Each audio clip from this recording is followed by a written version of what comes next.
이제 우리 대손에 대해서 앞 시간에 이야기했던 부분들 볼게요. 자, 대손이라는 거 우리 표현할 때 일반적으로 이제 우리가 대손을 당했다라고 표현을 하면 우리가 받을 수 있는 채권에 대해서 받을 수 없는 상태가 된 것들이다라고 보시면 돼요. 근데 우리 표현에서는 채권을 못 받은 상황이다라고 표현하는데, 근데 회계 기준에서 바라봤을 때는 채권은 우리의 자산이죠. 채권은 우리의 자산인데 이 자산의 감소가 발생한다는 거예요. 못 받게 되었으니까 내가 받을 수 있는 권리가 상실되는 것, 내 자산의 유출이 발생하게 되는데, 그걸로 인해서 그럼 우리에게 들어오는 돈이 있어야 되겠죠. 근데 그게 발생하지 않는다는 거예요. 그래서 이 대손은 우리 원칙적으로 비용 처리되는 게 맞아요. 자산의 유출이 발생했는데 들어오는 게 없으니까 비용 처리되는 게 맞는데, 근데 우리는 이 자산으로 채권을 인식했을 때에 우리가 반대쪽에 수익을 인식한 것들이 대손이 발생했을 때 비용 처리하는 것하고 기간이 서로 다르면 수익 비용 대응의 원칙에 위배되기도 하고, 그리고 기업들도 얼마 정도 현실적으로 돈을 못 받을지를 예상을 하고 가늠을 해서 사업을 해야 되겠죠.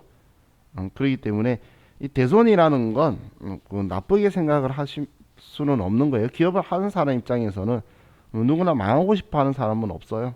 근데 뭐 다른 외부적 요인으로 인해서 잘 안 되는 경우들이 있죠. 그렇기 때문에 기업 간의 거래에서 대손은 빈번하게 많이 발생을 해요.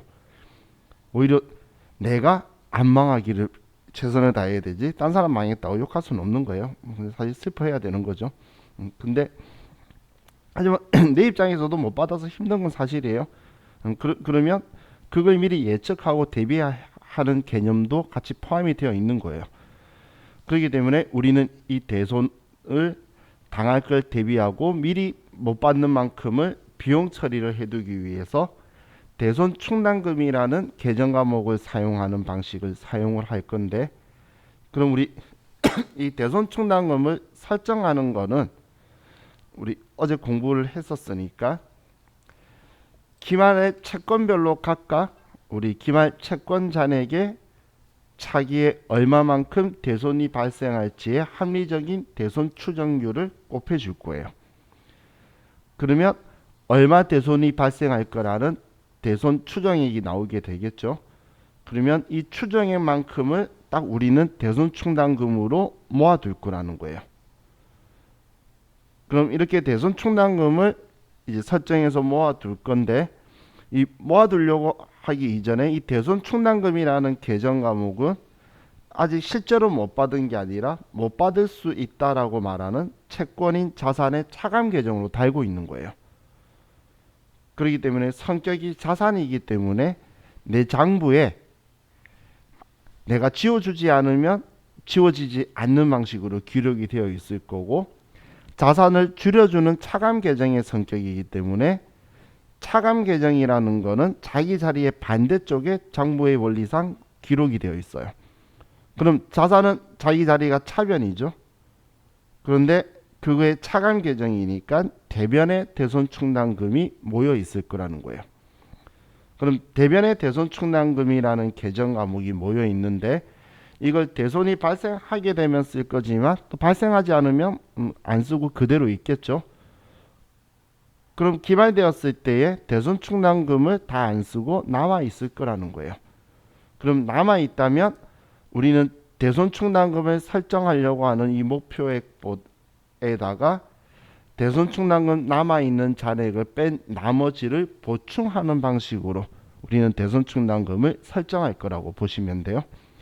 그럼 우리는 내년에 이제 회계 기간을 넘기면서 대손 충당금의 잔액은 우리가 생각하는 대손 추정액을 딱 맞추는 건데, 이 대손 충당금의 잔액이 부족하다면 보충을 할 거고, 많아서 거꾸로 우리가 환입을 하는 경우도 발생한다는 거예요.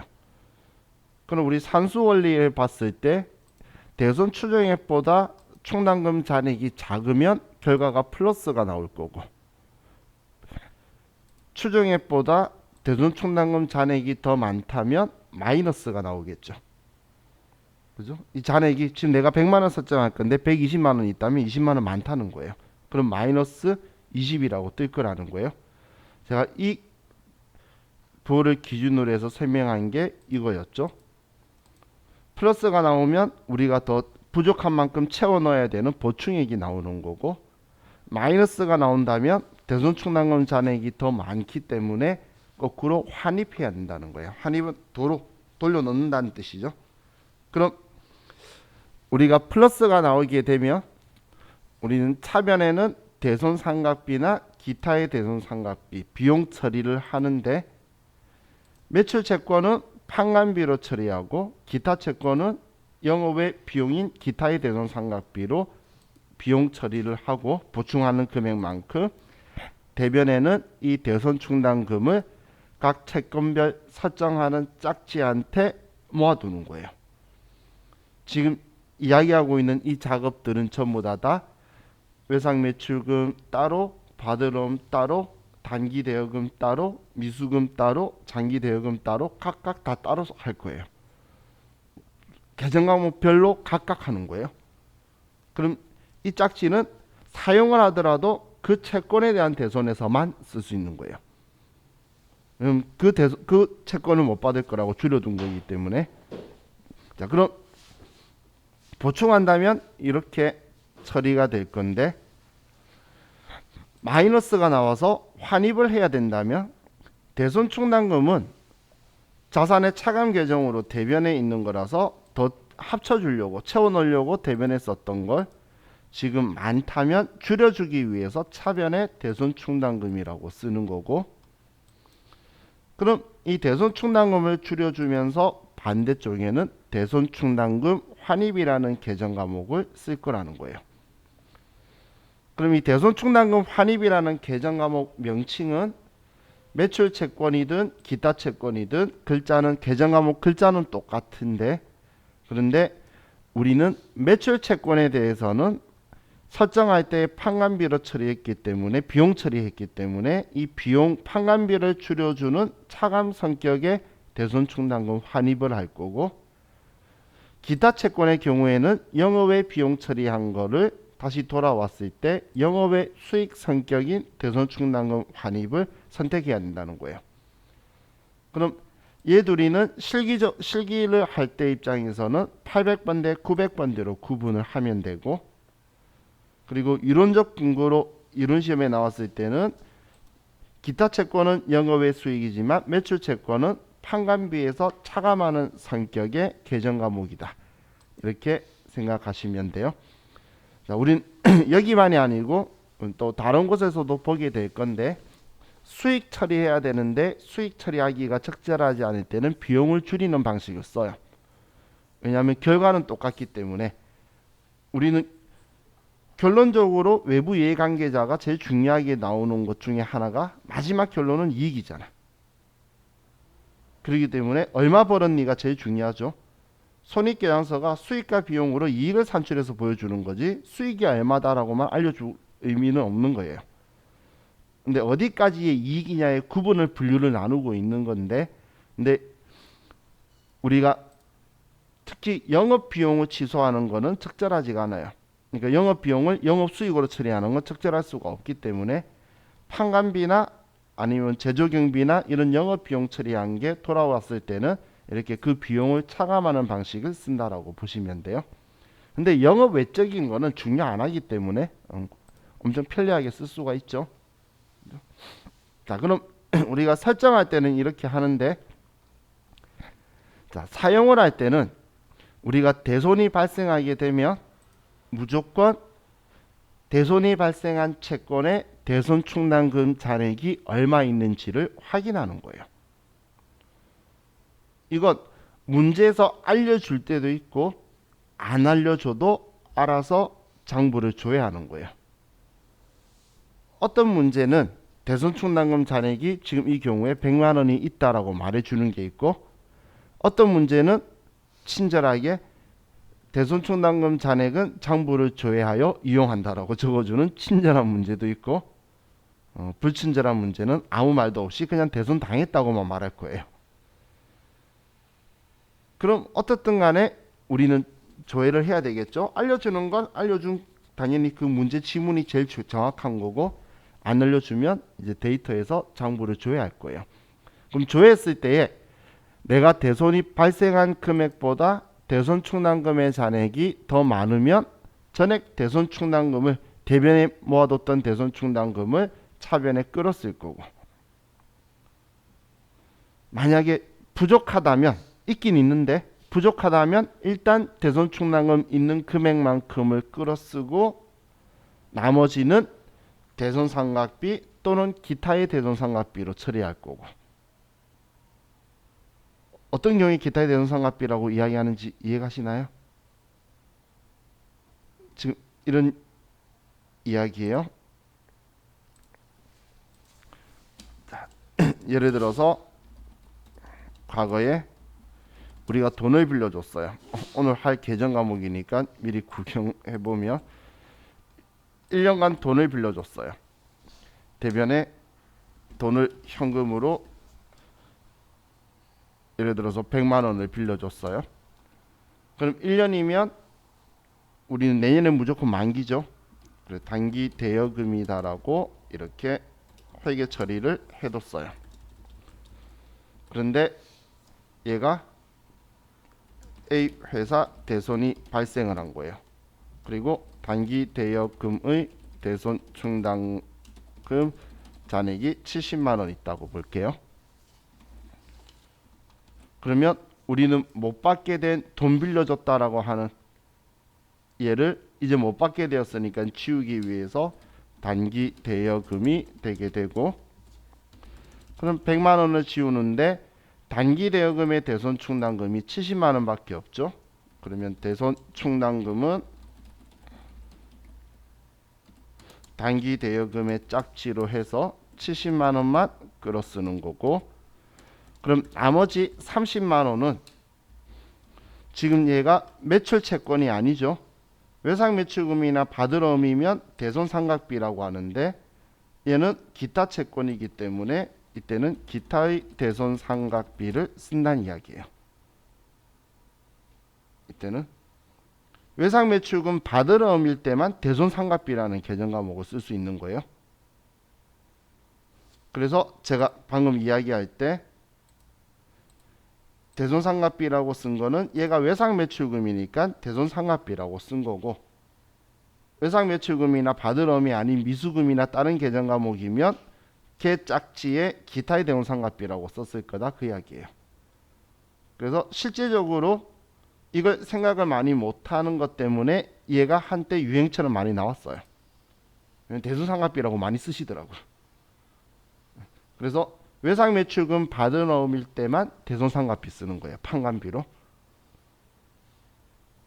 그 외 나머지는 기타 채권. 설정할 때도 이걸로 설정한다라고 했잖아요, 보충할 때. 모자라면 쓰는 것도 당연히 이걸로 쓰는 거예요. 어떨 때는 제일 나쁜 사람이, 문제낸 사람 말이에요. 주최위원 나쁜 사람이 대손 당했대 100만 원. 장부 그 대손 충당금 잔액은 장부를 조회하래. 장부에 하나도 없어요, 잔액이. 근데 더 중요한 거는 한 번도 설정한 적이 없으면 계정 과목 흔적 자체가 없어요. 쓴 적이라도 있어야 흔적이라도 남아 있는데 잔액이 0원이라고 나오는데, 한 번도 설정한 적이 없으면 아예 없어요. 사람들 시간 그걸로 엄청 많이 잡아먹어요. 그래서 나중에 내가 걔 아래 쳐다보고 없으면 안 쓴 거다 그런 이야기 계속 할 건데, 그리고 한 번도 설정 안 했으면 잔액도 없다는 거잖아, 설정한 적이 없으니까. 그러면 전액 기타의 대손 상각비 쓰는 걸로도 문제가 나왔어요. 그럼 많은 사람들이 그 문제에 대해서 틀리고 그런 것보다 싫어했던 이유가 시간 잡아먹는 거. 걔를 찾으러 들어갔는데 어디서 찾는지는 알겠는데 들어갔는데 걔가 안 보여. 그럼 수많은 계정 과목을 쓰니까 계속 걔를 찾아 헤매는 거예요. 참 문제 내는 사람이 여러 가지 방법으로 우리를 고통 먹이죠. 자, 그럼 자, 우리가 조금이라도 있으면 먼저 끌어 써서 대손 충당금을 지우고 나머지는 이제 대손상각비나 기타의 대손상각비 쓰고, 근데 대손충당금 잔액은 없다 이렇게 적혀 있거나 실제로 잔액이 없거나 아니면 설정한 적이 없다면 전액 대손상각비 혹은 기타의 대손상각비로 처리한다는 거예요. 자, 이게 우리 어제 저와 같이 수업했던 내용까지인데, 자, 그러면 자, 이제 이 대손금을 우리가 회수하는 경우에요. 대손 처리를 했는데 이 돈을 우리가 돌려받는 경우, 그걸 보도록 할게요.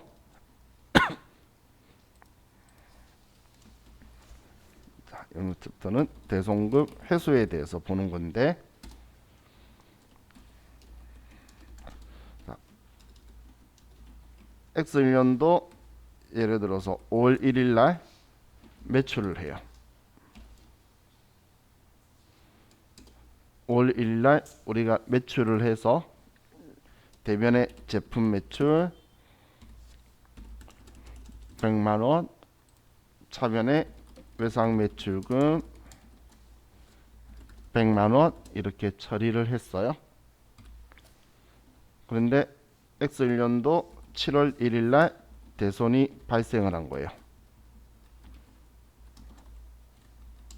A 회사에 대손이 발생한 거예요. 이때 대손 충당금 잔액이 70만 원이 있다고 볼게요.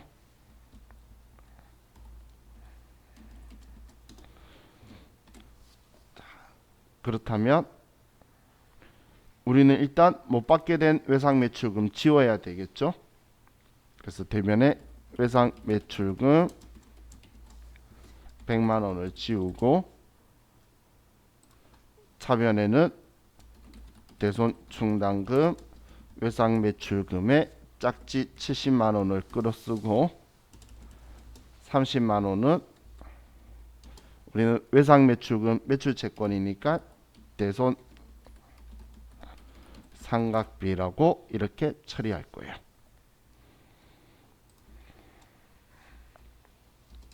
자, 이런 상황에서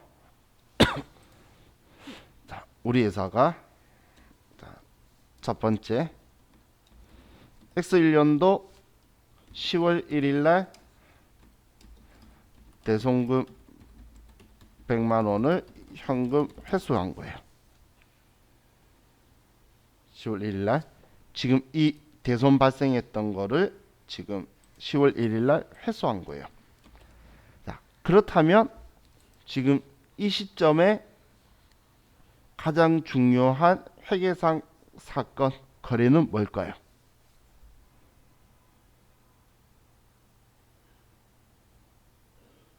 물건 팔고 외상 매출금 써뒀고 대손이 발생해서 대손 충당금 대손 상각비라고 처리했는데 지금 돈 100만 원으로 대손 처리했던 걸 회수했어요. 그럼 이때 제일 중요한 회계상 사건은 복잡하게 생각할 거 없어요. 지금 내가 장부에 쓰려고 하는 이유는 돈 받았기 때문이죠. 제일 중요한 건 돈 받았다는 거예요. 돈 안 받았으면 대손 처리하고 끝이지 그냥 슬퍼하기만 하지 장부에 쓸 일은 없어. 그 이후로는 지금 내가 장부에 쓰려고 하는 거는 돈 받은 거잖아요. 자, 그럼 우리 자, 현금 100만 원 받았어요. 그럼 현금 100만 원 차변 대변 어디다 쓰죠? 당연히 차변에 쓰겠죠. 이제 우리 그거 모르시는 분 없죠? 100만 원 받았대. 그럼 차변에 현금 100만 원 이렇게 쓰는 거예요. 기억할 수 있겠죠? 꼭 기억하시면 좋겠어요. 왜냐면 나중 되면 여러분이 이걸 안 쓰더라고. 이게 제일 중요한 회계상 그랬는데 얘를 빼고 딴 걸 써요. 그래서 분계를 틀려. 그래서 제일 중요한 왜 이걸 놓치냐고. 제가 옆에서 분계해 놓은 거 보고 틀렸을 때 제가 옆에서 뭐라고 말하냐면 그럼 돈 받은 거 어디 쓸 거냐고 이야기해요. 그래서 얘가 제일 중요한 거라는 거예요. 이제 그 다음 생각할 게 대손이 언제 발생했는지를 보는 건데, 지금 대손 발생한 게 올해 발생했던 거 올해 회수했죠. 그죠? 지금 7월 1일 날 발생했던 걸 3달 있다가 10월 1일 날 받은 거예요. 그럼 우리가 한번 생각해 볼게요. 외부 이해관계자가 우리가 지금 A라는 회사한테 돈 못 받을 뻔해서 대손 처리했다가 이 돈을 결국은 받은 거잖아. 그럼 이 못 받을 뻔했다는 사항을 10월 1일 지금 현재 기준으로 했을 때에 외부 이해관계자는 알고 있을까요? 내가 보고서를 쓴 적이 없으니까 알 일이 없겠죠. 그럼 굳이 뭐 돈 못 받을 뻔했다가 받았다 이렇게 할 필요 없을 거잖아. 그러면 취소 처리하면 되겠죠. 그냥 대손 처리했던 것 그냥 얘를 취소 처리하면 된다는 거예요. 그럼 취소 처리한다는 건 우리는 지운다는 제 이야기인데, 지우는 거는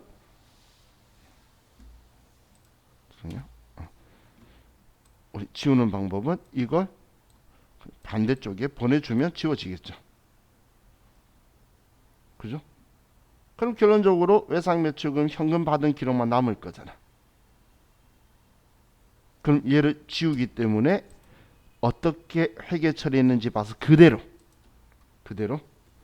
대손 충당금도 대변에 109기라 적어놨지. 자, 똑같이 외상매출금 대손 충당금에 70만원 다시 도로 채워놓고 이 30만원은 지우기 위해서 취소하기 위해서 이렇게 처리하면 된다는 거예요. 한마디로 단기 대손 발생분 단기 회수할 때는 이때는 대손 회계 처리 취소하는 거예요. 대손 회계 처리한 거를 취소한다고 보시면 돼요.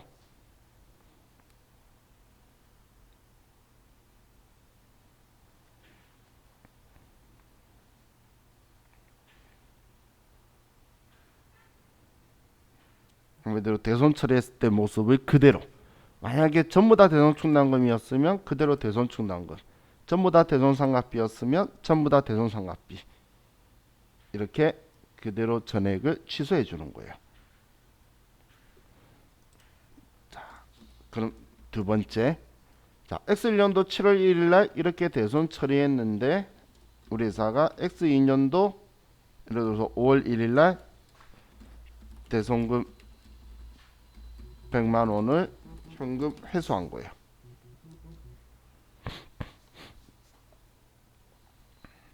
자, 지금 1번 문제와 2번 문제의 차이는 뭘까요?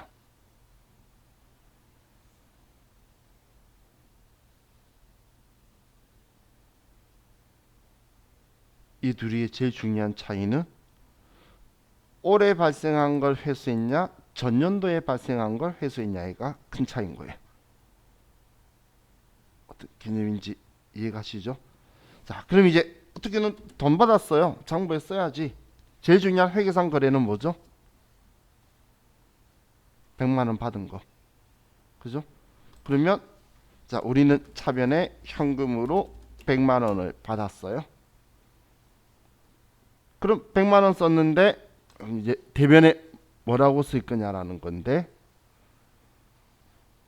자, 취소하려고 생각해 봤더니 자, 지금 전년도 X1년도에 대손 처리한 거를 외부 이해관계자는 지금 X2년도 5월 1일 시점에서 전년도 대손 당해서 처리한 거를 외부 이해관계자는 알고 있나요? 알고 있지. 12월 30일 날 재무제표 썼거든. 대손상각비가 손익계산서 이미 들어가 있을 거잖아. 비용이니까. 그죠? 그리고 이것도 이제 대손충당금 없어서 대손충당금 설정까지 다 했을 거라는 거예요. 전기말에. 그럼 대손 처리 사항을 다 알고 비용 처리하고 손익계산서가 다 만들어졌는데 그걸 올해 와서 취소하게 되면 말도 안 되는 이야기죠. 여러분이 재무제표 보고 투자를 했는데 갑자기 그 회사가 와서 그 재무제표 틀렸어요. 지금 수정할게요 라고 말하면 앞에 거 보고 한 사람은 뭐가 돼? 그럼 말이 안 되겠죠. 재무제표는 수정하면 안 돼요. 신뢰성이 하락되기 때문에 과거 재무제표를 수정하려고 그러면 매우 중요한 정책의 변경이 발생하지 않는 이상은 수정할 수 없어요. 왜냐하면 재무제표의 신뢰도 믿을 수가 없다면 그 재무제표는 망가진 재무제표니까. 한마디로 이미 이 사건에 대한 기록은 외부 이해관계자가 알고 있다는 거예요. 그럼 얘를 취소할 수가 없겠죠. 이걸 다른 말로 하면 정기의 비용 처리한 걸 올해 취소 못한다는 이야기예요. 정기 비용 처리한 건 이미 손익계산서가 다 만들어졌거든. 어떤 개념인지 이해가시죠? 그럼 우리는 비용 취소 못하겠네? 그럼 방법 하나밖에 없죠. 일단 이 돈을 어느 계정 과목이 대손 발생한 건지를 파악해서 외상매출금이죠. 그러면 외상매출금의 대손 충당금에 일단 다 적립을 해두는 거예요. 그랬다가 기말을 설정할 때에 많으면 환입시키거나 아니면 보충할 때도 이 금액만큼 빼고 보충하게 될 거니까 외상매출금 안에서 움직이는 건 동일하게 되잖아요. 그렇죠? 그렇기 때문에 정기나 정기 이전 대손 발생분을 단기에 회수를 하게 되면 그러면 대손 충당금에 적립해 둔다는 거야. 대손 충당금으로 처리한다는 이야기예요. 대손 상각비라고 처리했던 어떻게 처리했던 상관없이 그냥 무조건 대손 충당금으로 처리해 두는 거예요.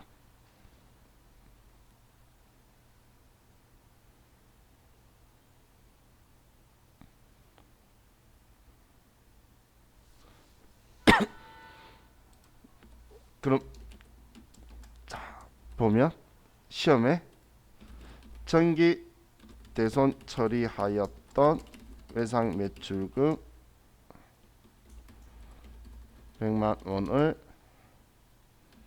당일 현금으로 수령하다. 이런 식 형태로 문제가 나와요.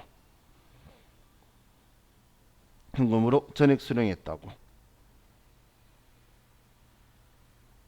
그러면 여기서 제일 중요한 회계상 거래가 뭐라 그랬죠? 돈 받는 거라 그랬잖아. 그래서 대변에 현금 100만 원. 그다음 우리가 파악할 게 언제 대손 발생했냐? 전기. 그러면 이것저것 볼 것 없이 대손 충당금. 그다음 뭘 보냐면 어떤 계정 과목이 대손 당한 거지? 외상매출금이네. 그러면 외상매출금의 짝지 대손 충당금이다. 이렇게 쓰는 거예요. 이해가셨죠?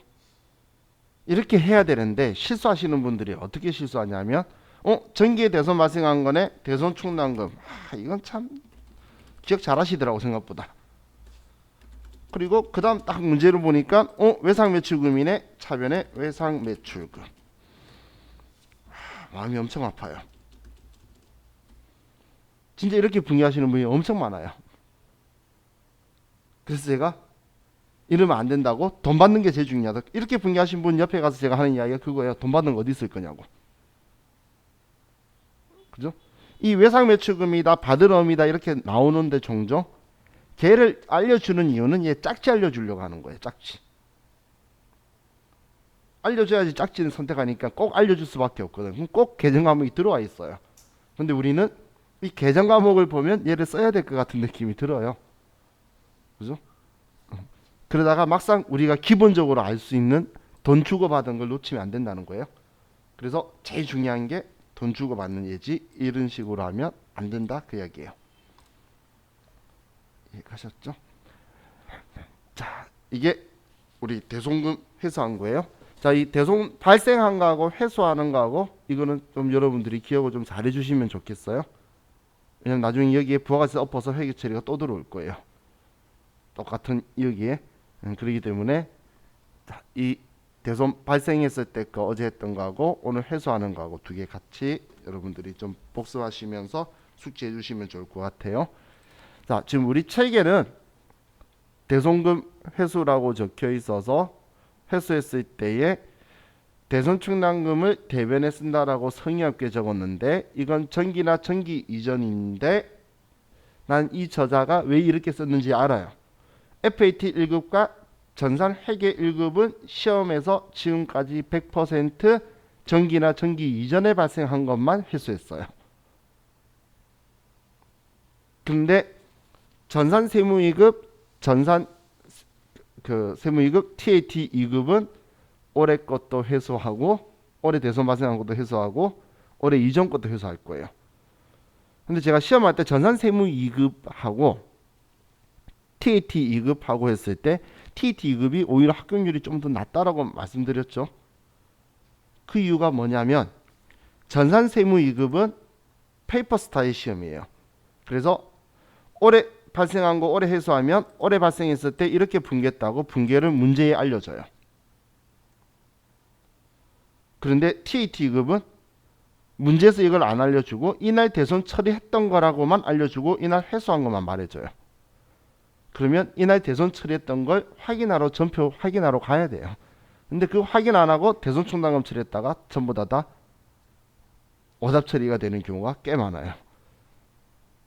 그래서 단기에 발생한 거는 꼭 어떻게 처리했는지 인지를 해서 취소 처리하는 거고 올해 이전일 것만 전기나 전기 이전 것만 대손 충당금 처리하는 거니까 지금 우리 교재는 전기나 전기 이전 거라는 전제로 옆에 적어두세요. 단기 거는 대손 처리, 회계 처리 취소하는 거예요. 단기 거는 우리 책 바꾸면 거기에는 그렇게 적혀 있어요. 자, 이렇게 보는 게 이제 우리 대손 충당금에 대해서 같이 이야기를 한 거고,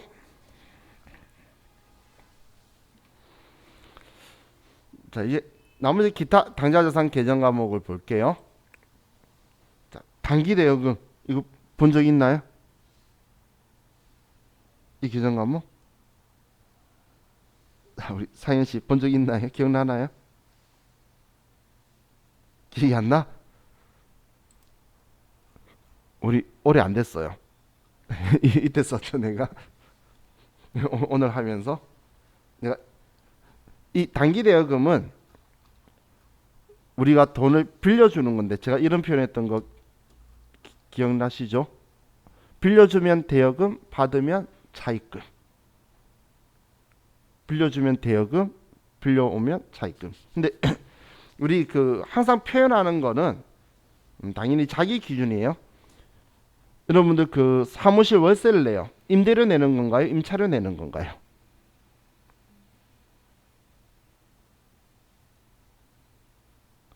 이게 많은 사람들이 왜 임대료라고 표현을 하는데 우리 입장에서는 월세 주면 임차료예요. 임대료는 이런 참고가 아니다. 우리 개정 과목으로 써야 되니까 기억하셔야 돼요. 자, 보시면 임대료는 뭔가를 빌려주고 요금 받는 거예요. 수익 계정 과목이에요. 임차료는 뭔가를 빌려 쓰고 돈 주는 거예요. 비용 계정 과목이에요.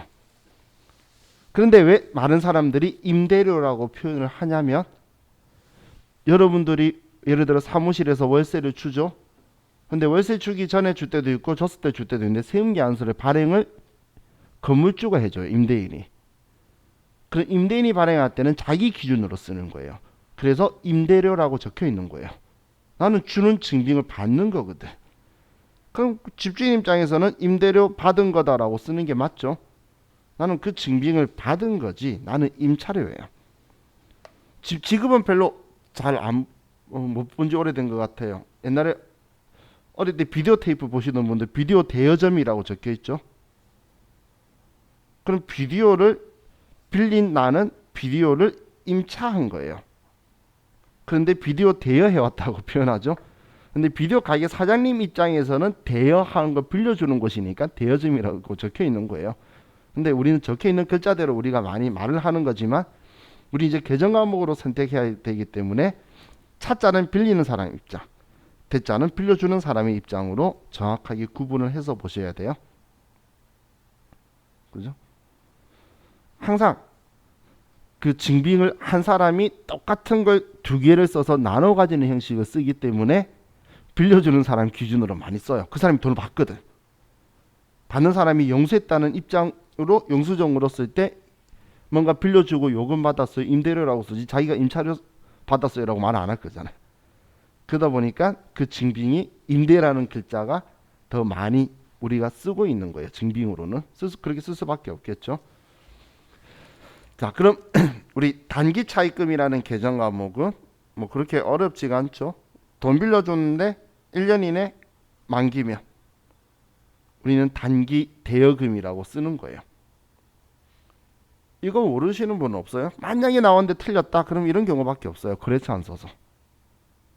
돈 빌려줬으면 누구한테 빌려줬다라고 써둬야지. 그래야 그 돈 돌려받겠죠. 그러려고 거래처만 꼭 쓰면 되는 거예요. 자, 그럼 주임종 단기 채권이라는 계정 과목 볼게요.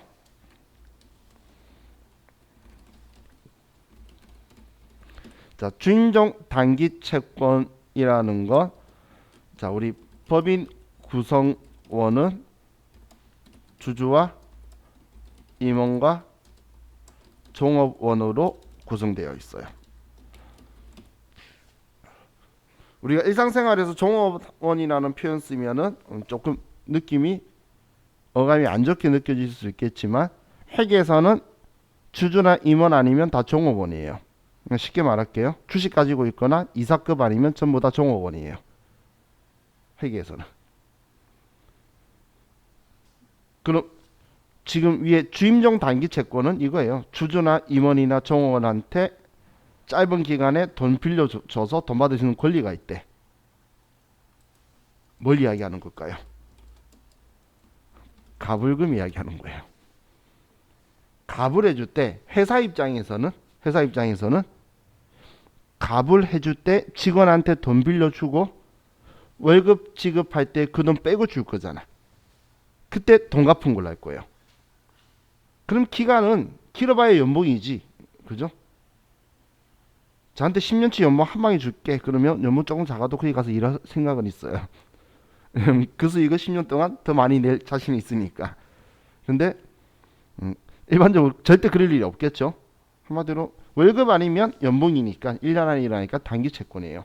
근데 회계에서는 이제 우리가 시험을 4개 접하고 여러분이 회사 갔을 때도 어떤 기준으로 갈지 모르기 때문에 양쪽을 좀 다 보셔야 되는데 회계 기준에서 쓰는 계정 과목하고 세법에서 쓰는 계정 과목하고 조금 차이가 있어요.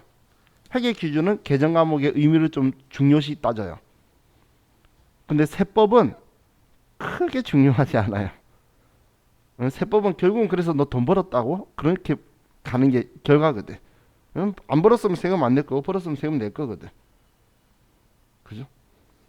너네 회사가 소모품을 샀던 직원들 복리후생 줬던 둘 다 나쁜 짓 한 거 아니면 오케이 넘어가는 게 세법인데 회계는 어떻게 했는지가 중요한 거예요. 그럼 이 계정 과목도 회계에서는 주임종 단기 채권이라고 쓰는데 세법에서는 임직원 등 단기 채권이라는 계정 과목 써요. 그냥 딱 봐도 같은 거란 느낌 오시죠?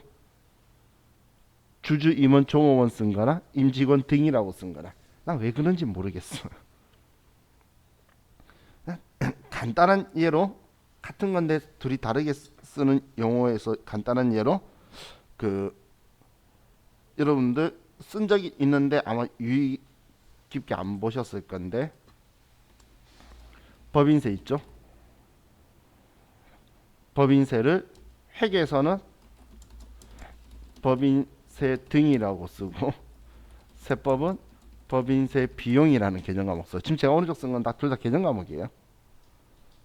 그래서 우리 그 스마트에 가지고 갈 때는 998번 그 나온 게 법인세 등이라고 적혀 있는 걸로 썼는데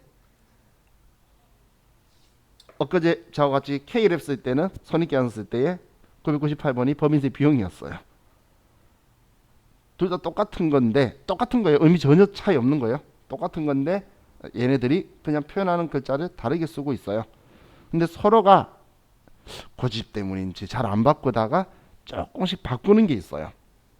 지금 세법에서는 얘를 이제 법인세 등으로 조금 따라가고 있어요. 근데 과거에 과거에 우리가 아는 계정 과목 중에서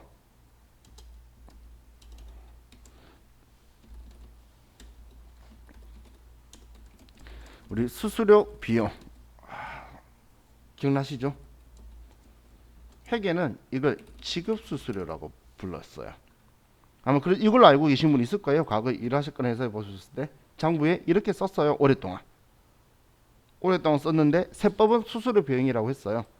그럼 난 두 개 다 어차피 똑같은 제 눈에는 수수료로 보이기 때문에 별 신경 안 쓰는데 회계가 계정 과목을 이걸로 변환을 시켰어요.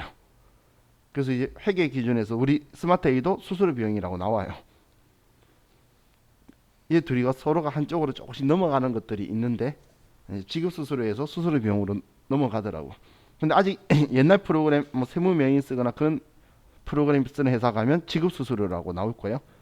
코드 번호하고 다 똑같아요. 똑같은데 한글로 적혀 있는 글자가 이거라는 거예요. 그래서 우리는 다 같이 생각하시면 돼요.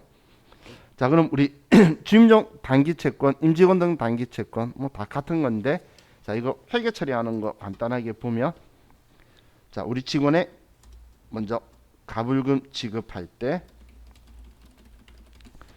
회계 처리 보면, 자, 이 직원 월급 300만 원인데 50만 원의 급이 필요한 거예요. 그래서 50만 원을 현금으로 지급을 해요. 그럼 차변에 주임종 단기 채권이다 50만 원 이렇게 쓰는데, 자, 이 돈 우리 회사의 자산이죠. 우리 회사 돈 빌려준 건 내 돈이잖아. 그죠? 그럼 내 돈인데 지금 이제 내가 안 가지고 있고 다른 사람이 가지고 있죠. 직원 줬잖아. 정부에 지금 내 돈이라고 자산이라고 쓰는데 이 돈을 다른 사람이 가지고 있으면 우리는 모두 다 채권의 범위에 들어가는 거예요. 그 말은 곧 여기도 거래처를 써주셔야 된다는 이야기예요. 어느 직원한테 갑을 해줬다라고 써놔야지. 직원이 한 명이 아닌 이상. 그죠? 그렇기 때문에 어느 직원이라고 쓰는 게 원칙이에요. 그랬다가 급여 지급시. 자, 우리 계정 과목 참고로 우리 사무직, 뭐 영업직, 뭐 관리직 직원 월급여는 계정 과목을 급여라고 쓰고, 생산직 사원의 급여는 임금이라는 계정 과목을 써요. 우리나라는 급여 제도와 임금 제도가 명확하게 구분된 나라이기 때문에 두 개를 따로 써요. 이 급여가 800번대, 500번대도 있는데 500번대 급여는 함부로 쓰는 게 아니에요. 이 제도는 명확하게 구분이 되어 있다고 말하는 게, 자, 예를 들면 여러분들 그 시간 외 수당이다라고 뭐 이런 이야기 들은 적이 아마 있으실 거예요. 생산직 노동 그 임금법에는 이런 기준이 있어요. 정규 근로시간, 휴게 시간을 제외한 8시간이 정규 근로시간이에요. 그럼 그걸 초과한 4시간 동안은 1.5배를 줘야 되고, 그걸 또 초과한 2시간 동안은 2배를 줘야 되는 규정이 있어요. 그래서 아마 여러분 주위에 생산직 일하시는 분들 보면 잔업한다고 남아서 야근하려고 하시는 분들이 있어요. 특히 가장이 되신 분들이 많이 하려는 이유가 1.5배 돈 좋잖아. 근데 방금 제가 말한 그 기준을 넘어가서는 일 시키면 근로기준법 위반인 게, 시간 기준이 이거예요. 9시부터 6시까지는 일반 근무, 6시부터 10시까지는 1.5배, 10시부터 12시까지는 2배, 더 이상 넘어가면 근로기준법 위반, 이렇게 되는 거예요. 시간으로 보니까 어떻게 짜져 있는지 대충 아시겠죠? 근데 이건 생산직 근로자 임금 제도로 쓰는 사람들의 이야기예요. 급여 제도는 그런 거 없어요.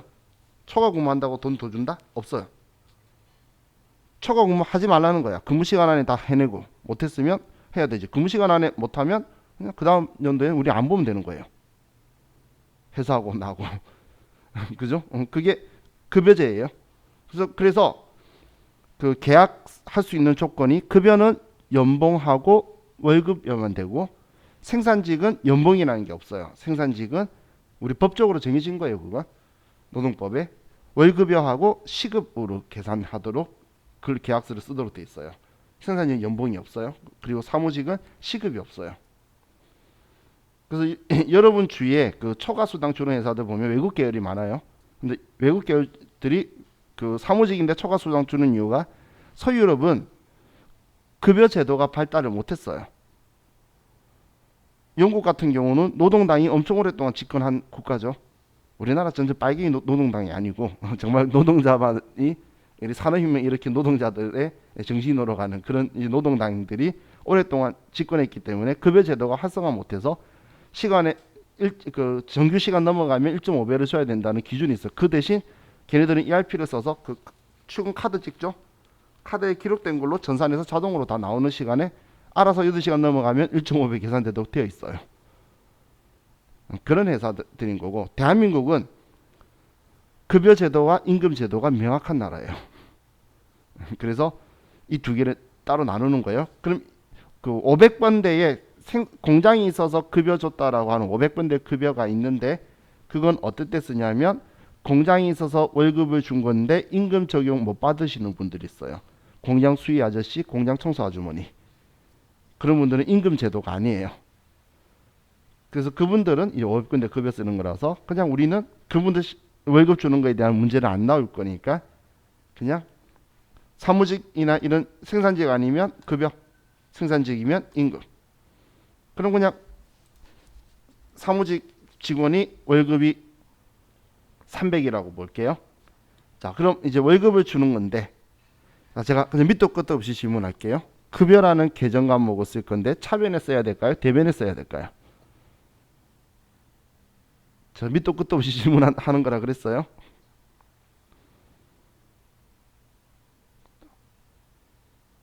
자, 이때 여러분들이 바로 급여가 어디다라고 지금 생각할 수 있다는 분은 사기 캐릭터예요. 선수학습이 있었다 그 이야기예요. 바로 그냥 보자마자 생각나면, 그럼 이때는 이 생각하는 거예요. 월급이다. 지금 월급 주는 상황이죠. 그럼 우리는 대표적인 게 일단 대변에 돈 주는 분계가 나와야 되겠죠. 그죠? 대변에 지금 얘를 생각이 바로 안 나니까 내가 확실히 생각할 수 있는 거, 대변에 월급 줄 거예요. 그럼 보통 예금에서 이체해주면 보통 예금에서 돈 나간다 써야 될 게 여기란 이야기예요. 그럼 돈 나가는 이유를 써야 되겠죠, 차변에. 그 이유가 급여인 거예요.